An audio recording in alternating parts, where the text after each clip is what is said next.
You think you know the Ottoman Empire, but you've only seen the mosques and palaces. We picture towering domes glistening in the sunlight, armies marching with unstoppable discipline, and sultans seated on jeweled thrones commanding an empire that stretched across 3 continents.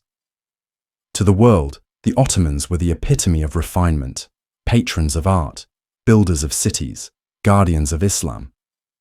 Their palaces became symbols of majesty, their courts celebrated as centers of law, poetry, and order. But behind the ornate arches and golden tiles, another truth lay hidden, a truth rarely whispered beyond the palace walls. This hidden truth lived in the harem. To outsiders, it was imagined as paradise, chambers of silken cushions, women adorned in jewels and endless pleasures reserved for the sultan. Painters in Europe transformed it into fantasy, exoticizing it as an enchanted world of sensuality. But the reality was darker, far more disturbing. The harem was not a paradise, but a prison, not only of luxury, but of fear. Behind those golden doors lay a system of control where intimacy was a weapon, seduction was politics, and punishments were carried out in silence. Here, concubines were chosen not for love, but for power. Some were gifted by foreign rulers, others were captives of war, and all lived under constant surveillance. Eunuchs patrolled the corridors, ensuring obedience and enforcing rules with absolute authority. A smile at the wrong time, a whispered word out of place, could mean banishment or death. For every favorite who rose to influence, countless others disappeared without trace, their names lost in the labyrinth of Topkapi. The glory of the empire was built on these hidden struggles. The harem was not only the sultan's private world, but a political engine, shaping alliances, producing heirs, and fueling conspiracies that determined the fate of the empire itself. This was not a chamber of pleasure alone. It was the empire's most dangerous theatre, where desire and terror existed side by side. And so the question remains, what was life really like in the hidden chambers of Ottoman power? To answer, we must step beyond the polished myths and into the forbidden reality, where paradise revealed itself as a gilded cage, and where the empire's greatest secrets were buried beneath silken veils. The Ottoman Empire has long been remembered as one of the great civilizations of history. At its height, it was a world power that blended East and West, a dynasty that commanded trade routes, built breathtaking cities, and left behind monuments that still stand as marvels of architecture. The image we inherit is one of majesty, Suleiman, the magnificent leading armies with divine authority, grand mosques rising in Istanbul's skyline, scholars translating works of philosophy, and artisans crafting mosaics that shimmer with timeless beauty. It is a story of refinement, law, and order, a story that still inspires awe. This is the myth of civilization. It paints the Ottomans as enlightened rulers, harmonizing religion, politics, and culture into a golden age of stability. In this myth, the empire is celebrated for its intellectual achievements, its military might, and its role as a bridge between continents. Travelers marveled at its bustling bazaars, its disciplined armies, its gardens filled with fountains and flowers. To the outside world, the Ottomans embodied grandeur, a society in which faith and power worked together to produce balance. But like all myths, this one is incomplete. The same empire that cultivated beauty also concealed brutality. The same palaces that dazzled foreign envoys also contained corridors of fear. Behind the majestic facades of Topkapi and Dolmabahce lay the forbidden world of the imperial harem, a world far removed from the polished myth. To European observers, the harem became a source of fascination. Painters and writers crafted exotic fantasies of sensual luxury, imagining the sultan surrounded by adoring women, a paradise of desire hidden behind guarded doors. These depictions turned the harem into a legend, a symbol of indulgence and mystery. Yet the truth was far more complex and far more disturbing. The harem was not merely a chamber of pleasure, but an institution of control, one that shaped politics and determined the empire's future.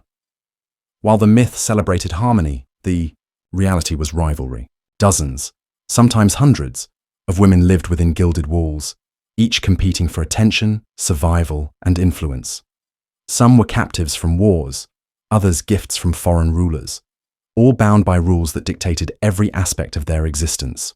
The Valid Sultan, the Queen Mother, reigned as the most powerful woman in the empire, often more influential than ministers or generals. But her authority was maintained through manipulation, alliances, and the constant threat of betrayal.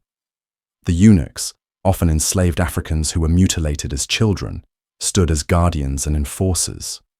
They were the silent power within the Harem, controlling access to the Sultan and ensuring obedience among the women. They were both protectors and jailers, their presence a reminder that even in the most luxurious chambers, no one was free. And yet, from the outside, none of this was visible. The polished myth remained intact, presenting the empire as an unshakable force of order. The call to prayer echoed from grand mosques, soldiers marched in discipline, trade flourished across continents. But inside the palace, the reality of the harem contradicted the image of harmony. Pleasure was inseparable from politics, devotion inseparable from coercion, and beauty inseparable from fear. The myth of civilization survives because it is easier to celebrate domes and poetry than to confront cruelty cloaked in silk. It is easier to admire the empire's grandeur than to acknowledge that its heartbeat within chambers where women were bought, trained, and discarded, where whispers could spark executions, where the fate of dynasties was decided not on battlefields, but in bedrooms. This contrast between myth and reality, glory and horror, is what makes the Ottoman legacy so haunting. The empire projected itself as a beacon of refinement, yet, behind the polished veneer, the harem served as its darkest secret. And to understand how desire and power merged into one, we must now step deeper into that forbidden space, where intimacy itself became a weapon and the Sultan's bedroom was transformed into a throne of control. The Ottoman harem was far more than a chamber of desire. It was an institution of power. To imagine it only as a place of sensual indulgence is to miss its darker reality. Within those gilded walls, pleasure was carefully managed, intimacy was politicized, and every whispered word could shift the balance of empire. The Sultan's bedroom was not simply a private retreat. It was a throne where the fate of dynasties was decided. The structure of the harem reflected this fusion of power and control. At its base were the concubines, women brought in from across the empire and beyond, captives from wars, tributes from foreign rulers, or slaves purchased from distant markets. They entered the palace as property, but some rose to positions of extraordinary influence. A concubine who bore a son could become a favorite, rising above her rivals in both privilege and danger. Above all stood the Valid Sultan, the Sultan's mother, whose authority often overshadowed even the Grand Viziers. She controlled appointments, manipulated succession, and acted as the true matriarch of empire. This hierarchy created constant tension. Every woman in the harem lived under relentless competition, each gesture scrutinized, each glance carrying meaning. To gain favor with the Sultan was to gain power. To lose it was to invite ruin. Alliances were formed in whispers, rivalries erupted into poisonings, and executions were carried out in silence. Behind the perfumes and silks was a world where fear and ambition ruled. The eunuchs reinforced this system. Castrated as boys and trained for loyalty, they served as guardians of the harem, ensuring that no man entered without sanction. But their role went far beyond guarding doors. Eunuchs controlled information, carried secret messages, and often acted as spies within the harem. They determined who saw the Sultan and when, making them gatekeepers to power. Their neutrality was only an illusion. Many wielded influence equal to ministers, manipulating politics through quiet words in dark corridors. For the Sultan himself, the harem was both paradise and prison. Surrounded by beauty and indulgence, he also lived in constant suspicion. Every concubine who entered his chambers might carry loyalty or betrayal. A single heir could mean stability or a palace-wide conspiracy. Pleasure was never separate from danger. Every embrace was political, every child a potential rival in the brutal succession system that often saw brothers strangled to secure the throne, and the punishments were cruel. Those who fell out of favor could be banished to the cage, unisolated apartments where princes or concubines wasted away in silence. Others were executed swiftly, often with the silken bowstring, a method that avoided the spilling of royal blood. The harem was a gilded stage, but one where every performance was life or death. Yet amid this brutality, the opulence dazzled. The women were trained in poetry, music, and dance. They were dressed in the finest silks, perfumed with rare oils, and adorned with jewels from across the empire. To an outsider, it looked like paradise, endless beauty, luxury, and refinement. But to those inside, these luxuries were shackles. Every jewel was a reminder of captivity. Every silken robe a costume for survival. The duality of the harem defined its essence, beauty masking cruelty, pleasure concealing terror. The Sultan's nights may have been filled with desire, but those nights also determined the empire's future. Who would bear the next heir? Who would rise? And who would fall? Who would live to see another sunrise? And who would vanish in silence? It is here that we see the true nature of Ottoman power. Armies and viziers may have projected strength, but within the palace, it was intimacy that decided empires. The harem was the invisible battlefield, its weapons seduction, manipulation, and fear. From these chambers, dynasties were secured, alliances forged, and rebellions crushed. The empire's most public triumphs often had their roots in the most private of rooms, and so the harem was never just about the sultan's pleasure. It was about control over women, over heirs, over the very narrative of empire. Every story of grandeur and majesty is incomplete without acknowledging that beneath it all lay a labyrinth of silken corridors where power was written not in treaties or battles, but in whispers, embraces, and betrayals. But if the harem was the empire's theatre of control, it was also the breeding ground of its greatest scandals. For behind those golden doors, plots were born, conspiracies grew, and secrets spread like poison. To truly grasp how desire shaped the empire's destiny, we must now step into the scandals and intrigues that turned the harem from a prison of fear into the most dangerous court in the world. If the harem was the sultan's private world of pleasure and control, it was also the empire's most dangerous breeding ground for scandal. Behind its guarded doors, intrigue unfolded with the same ferocity as any battlefield. Plots were whispered into pillows, rivalries sharpened in candle-lit corridors, and political assassinations were conceived beneath veils of silk. What the empire presented to the outside world as stability often masked chaos born inside the palace itself. The most notorious period of this hidden turmoil came to be known as the Sultanate of Women. Beginning in the 16th century, concubines and queen mothers rose to wield unprecedented influence over the empire. Harems Sultan, once a slave girl captured from Eastern Europe, became the favored consort, and later the legal wife, of Suleiman, the Magnificent. Her rise was shocking, not only because she broke tradition, but because her influence extended far beyond the bedroom. Through her counsel, she shaped policy, influenced appointments, and maneuvered her children into positions of power. She was praised by allies as wise, condemned by rivals as manipulative. But either way, her presence shattered the illusion that the harem was merely a place of passive beauty. Hurrem was not alone. Kosem Sultan, another concubine who became Valide Sultan, commanded the empire through her sons and grandsons. For decades, she pulled the strings of succession, orchestrating alliances and eliminating rivals. Some accounts accuse her of sanctioning murders, including that of her own family members, to secure her position.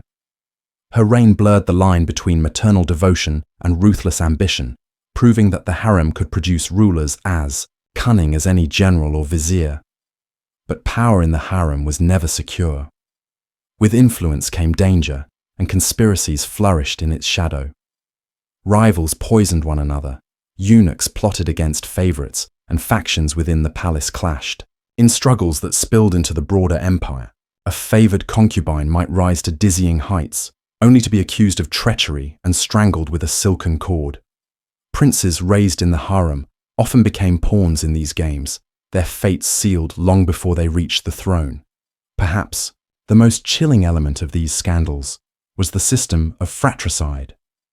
To secure succession, newly crowned sultans often ordered the execution of their brothers, ensuring no rival could challenge them.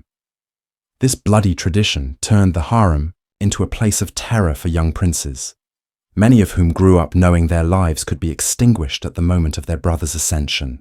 Some were spared execution, but confined instead to the infamous cage, isolated apartments within the palace where they lived in despair, denied freedom until needed. These policies were justified as necessities for stability, but in truth, they revealed the empire's fragility. The greatest threat to Ottoman order came not from foreign armies, but from within its own walls. European observers, always fascinated by the harem, seized on these scandals. Travelers' tales and ambassadors' reports spread stories of exotic seductions, poisoning feasts, and women who whispered empires into rise and ruin. Orientalist writers later exaggerated these accounts, turning them into fantasies for Western audiences. But beneath the embellishment, the core truths remained. The harem was a theatre of intrigue, its women and eunuchs wielding real power, and its walls echoing with secrets too dangerous to be spoken openly. The scandals were not confined to women alone. Eunuchs, the indispensable guardians of the harem, also became central figures in conspiracies. Some enriched themselves through bribes, others aligned with powerful factions, and still others acted as kingmakers by controlling access to the sultan. Their influence was resented by many but remained unshakable, for without their loyalty, the harem could not function. Even in their silence, they held the power to tilt the balance of empire. And yet, for all its turmoil, the harem endured. Scandals and conspiracies did not weaken its grip on the empire, they reinforced it. The Sultanate of Women revealed that the harem was not a distraction from governance, but a core arena of it. While viziers debated policies and armies fought on battlefields, the true destiny of the empire was often decided in whispered negotiations behind closed doors. This duality, the empire projecting strength while hiding chaos, is what makes the harem's history so haunting. To the public, the Ottomans were paragons of order and majesty. To those within the palace, the harem was a crucible of fear, ambition, and betrayal. It was a place where the silken veil concealed daggers, where love could transform into murder, and where the future of empires was written in secrecy. But perhaps the most unsettling truth is that for the women and children who lived inside, these scandals were not legends, but daily reality. The harem was not only a nest of intrigue for historians to marvel at, it was their prison, their battlefield, their world. And to understand their existence, we must now step away from scandals of power and look closely at the routines of life inside the harem, routines that masked terror beneath layers of beauty. To outsiders, the harem was a world of mystery and allure. Paintings in Europe imagined it as paradise, endless cushions, jeweled women, and laughter echoing through golden halls. But for those who lived inside, daily life was a complex routine of discipline, surveillance, and quiet fear. Behind the beauty, the harem functioned as both a finishing school and a prison, shaping its women not only for pleasure, but for politics, and binding them in a system where survival was never guaranteed. From the moment a girl entered the harem, her transformation began. Many were captives taken from wars, others were purchased through slave markets, some were gifted by foreign rulers as tokens of alliance. Stripped of their past, they were given new names, new clothes, and new roles. Their education was rigorous. They were trained in music, poetry, dance, embroidery, and even court etiquette. Lessons in seduction were subtle but constant. Every gesture, every smile, every bow rehearsed to perfection. The goal was not only to please the Sultan but to embody refinement itself, a living symbol of the empire's grandeur. But beneath the polish lay constant surveillance. Eunuchs monitored every movement, every whisper. The women were forbidden from leaving the palace without permission, their lives confined to the gilded walls of Topkapi. Friendships could blossom, but trust was dangerous. A confidant today could become a rival tomorrow. Ambition simmered beneath polite smiles, and betrayal was always a possibility. The rhythm of daily life was both luxurious and suffocating. Mornings might begin with music, lessons, or prayers. Afternoons were spent embroidering silks, rehearsing dances, or bathing in marble chambers perfumed with rosewater.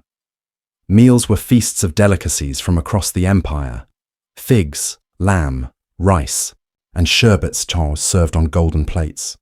To an outsider, it seemed heavenly. Yet for the women inside, these luxuries carried no freedom. They were gifts with chains, reminders that their beauty and skills existed not for themselves, but for the Sultan's court. Competition was the harem's heartbeat. Every concubine knew that the highest prize was bearing a son. A woman who gave birth to a prince could secure her survival and her influence.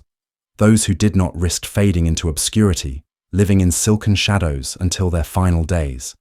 Rumors of poisonings, secret punishments, and sudden disappearances kept the atmosphere tense. No woman was ever safe, no matter how favored she appeared. For the children born within, life was no less fraught. Young princes were raised in luxury, but under the constant threat of fratricide. They were taught that their brothers could become their killers, and they might one day be forced to do the same.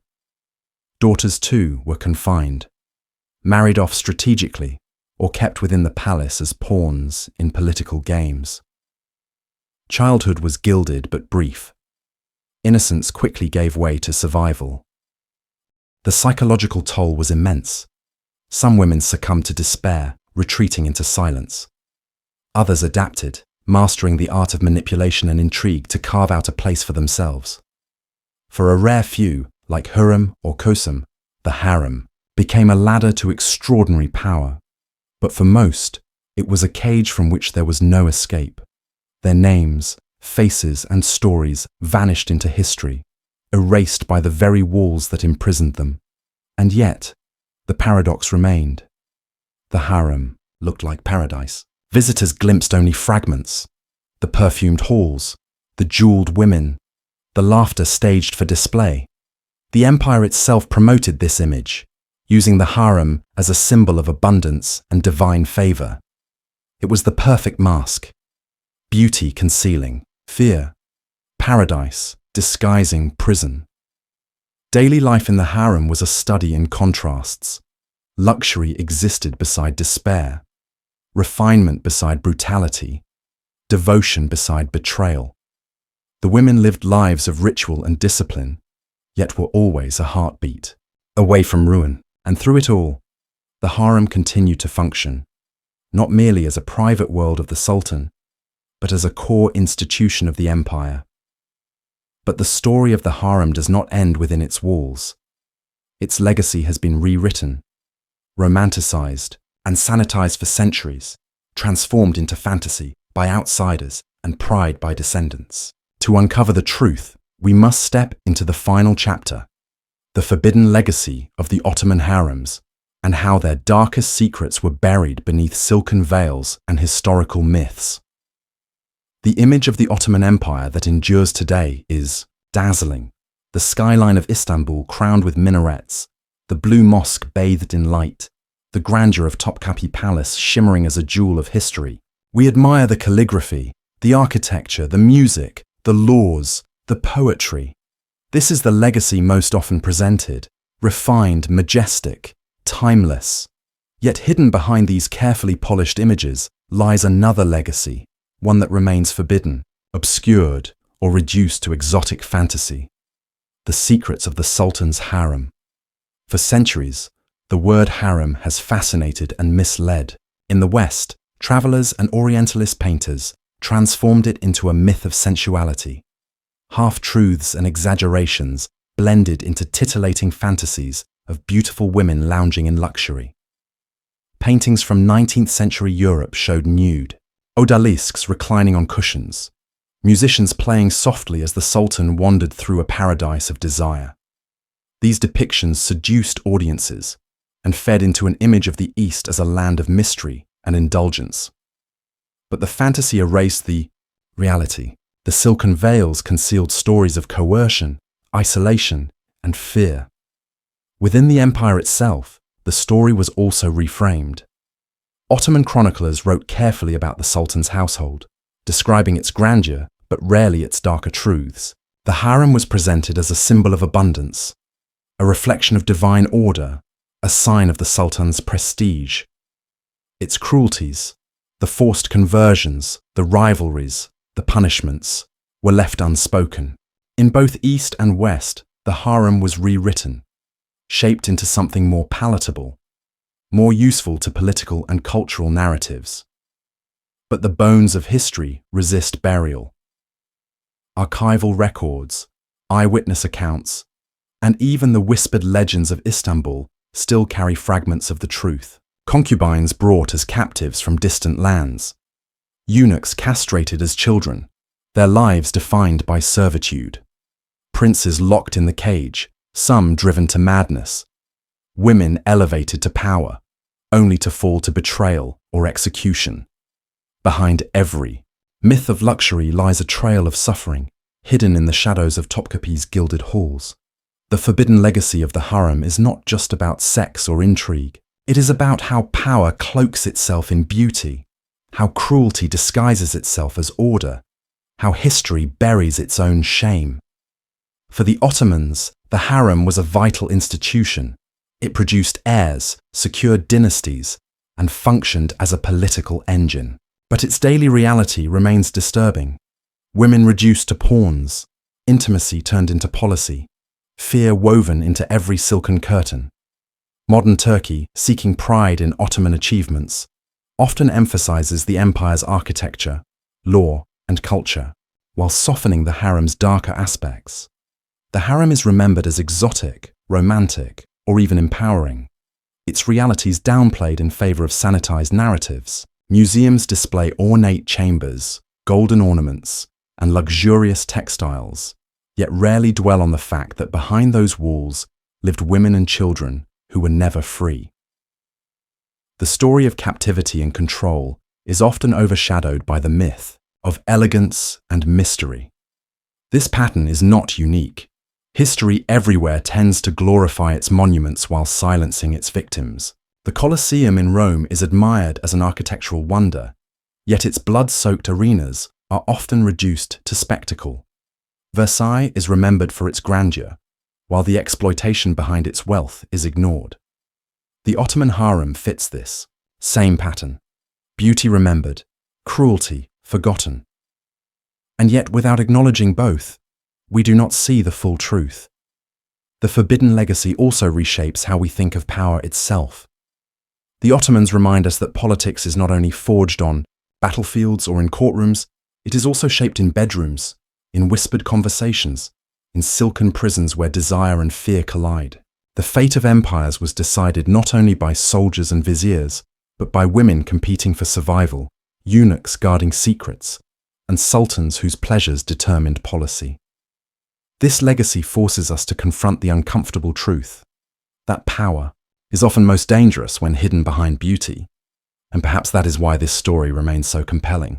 Because the harem is not only Ottoman history, it is human history.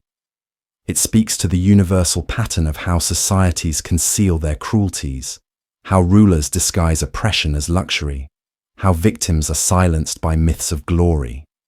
It is a mirror that reflects not only the empire of the past, but the powers of the present. So what do we make of this legacy today?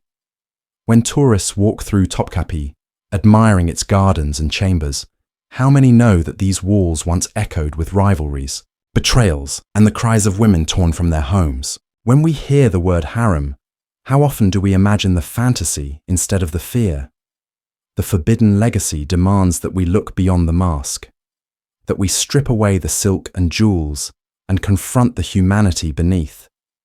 Because the women of the harem were not only pawns, they were survivors, strategists, mothers, and rulers in their own right. Some carved paths to power against impossible odds, others were erased, their names lost forever. To remember them only as exotic ornaments is to continue the silencing. To acknowledge their suffering and their agency is to restore a piece of truth long buried. The story of the Ottoman harems, then, is not just about what happened behind closed doors. It is about how history chooses to remember, and how much it chooses to forget. The mosques and palaces may still stand, symbols of beauty and power, but their true history remains incomplete without the whispers from the hidden chambers. And so, the forbidden legacy endures, a legacy of silken prisons and golden cages, of desire turned into control, of paradise masking terror. A legacy that reminds us that every civilization carries shadows, that every empire has secrets it prefers to hide. The Ottomans were no different, only more successful in cloaking their darkness beneath splendor. But the question lingers. How many other forbidden legacies lie buried beneath the monuments of history? If the Ottoman harems could be so carefully rewritten into fantasy, how many truths in our own world are being sanitized today, waiting to be uncovered by future generations? The past does not disappear. It waits in silence, beneath stone and silk, ready to confront us when we least expect it. The Ottomans built palaces to dazzle the eye, mosques to lift the spirit, and harems to project power. But within those harems lived stories of ambition, betrayal, cruelty, and survival. Stories that history tried to bury, but which still demand to be heard. And perhaps the most haunting truth of all is this. The forbidden legacy of the harem is not locked in the past. It is a reminder that wherever power cloaks itself in beauty, behind the mask lies something darker.